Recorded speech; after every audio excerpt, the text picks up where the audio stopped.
Something that I've always thought is crazy about life is the fact that a lot of times in our lives, we look back on these crazy memories of ours and think, man, where have the good times gone? Things such as snacks we used to have and sleepovers with friends. And the thing I miss the most nowadays is the fact that I used to go to a GameStop, look at a game like the case, and just make the decision in that moment to use my monthly allowance to buy this game. And then I would find out for myself if I truly did love it or if, I didn't. And that was okay. That was the magic of video games back in the day. And I'm going to talk about one of the games that came out during this time because I feel like it deserves the attention, and it is a game that I think you, my friend, will love. Welcome to Red Faction Guerilla.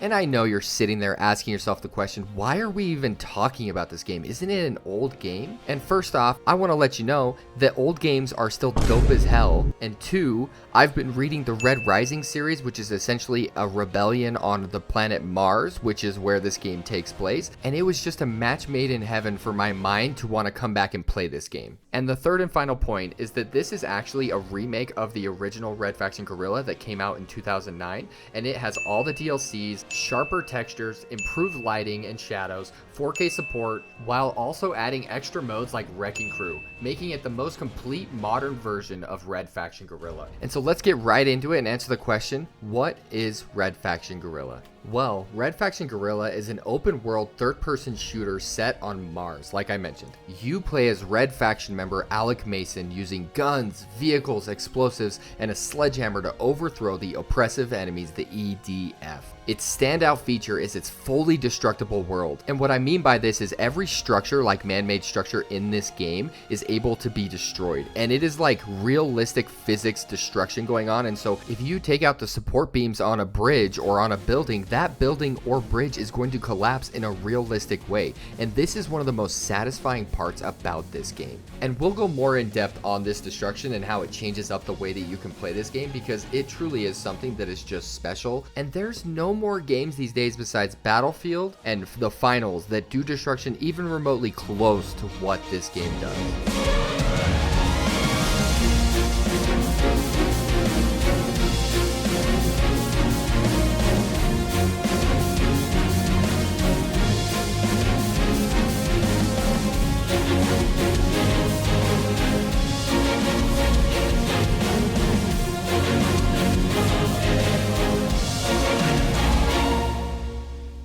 And so before we get into the destruction and how it perfectly melds into this gameplay, I did want to talk about the story. And don't worry, this part won't take long because this story is not all that deep, but the thing is for a game like this, the only real excuse you need to go and blow up half of Mars is revenge for the loss of your brother. I am so sad. I am so very, very sad.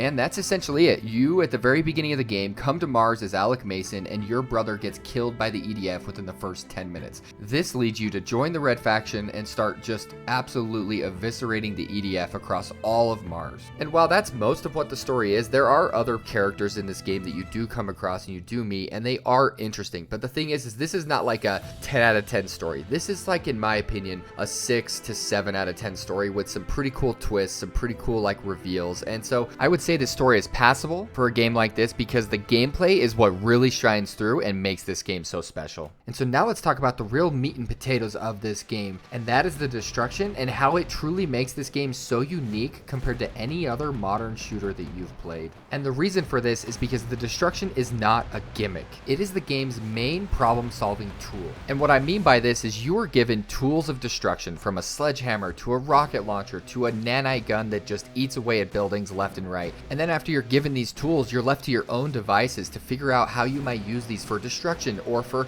escape purposes or to set up an ambush or however you might want to go about destroying the EDF or escaping them when you do end up getting into the wanted levels that are really high and hard to kind of fight. And so if a wall is blocking your way to getting to an objective, freaking destroy that thing with the sledgehammer you're given. And if you feel like that's too slow, you can hop in any of the mechs that you find across the map in the open world, and these things will tear through buildings like paper.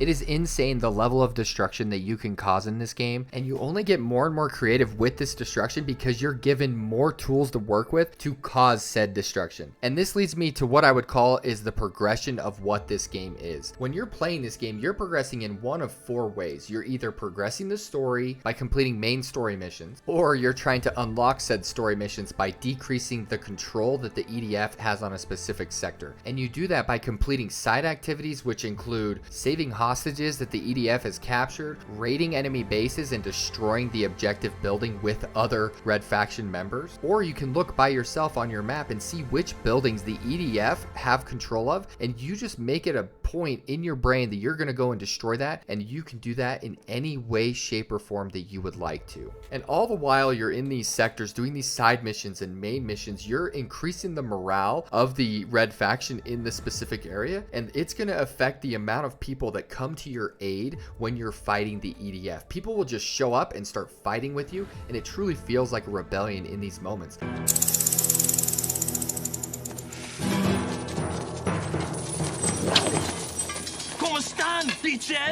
And the last thing when it comes to the progression is as you're doing these side objectives and also doing the main missions, you're unlocking more weapons, and then in order to purchase these weapons at the safe house, you need to destroy buildings in order to get salvage to purchase said weapons and then cause even more destruction as you go throughout the game. And what I love about the progression of this game is all the systems kind of tie back to that destruction that I talked about before, and that's the point of this game. It's to destroy everything in your sight and essentially free Mars and then not have any houses afterwards. And that straight up right there is the magic of this game.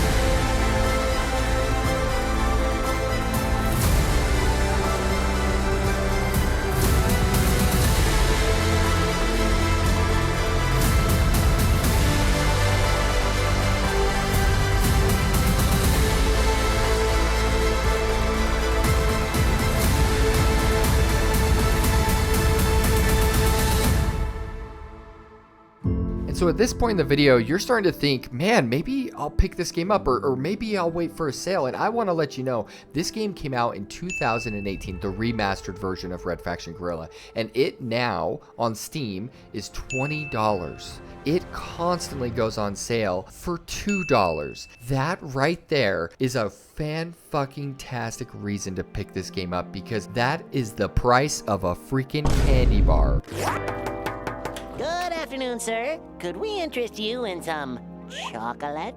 That's right, you heard me correctly. You can spend the same amount of money that you would buy for a candy bar on this game and have over 20 to 30 plus hours of fun depending on how much you want to play this game. And so if ever at the end of the day you didn't end up buying a candy bar and this game is on sale, it is well worth the purchase. And I gotta say, I'm sure as hell happy that back in the day, 2009, I walked into my GameStop, picked this game up off the shelf, looked at the case, thought it looked cool, bought it, and I ended up loving this game for time and all eternity, because man, this is one of those games I can come back to again and again and again and have a hell of a good time every single time. And so if you're looking for the next big bang for your buck type game, then this is definitely well worth the purchase. With the amount of content you're going to get at the price tag you're going to get it at, whether it's $2 or $20, that's just a freaking steal for this game. And so with that, I hope to see you destructive devils on Mars. Catch you guys in the next one.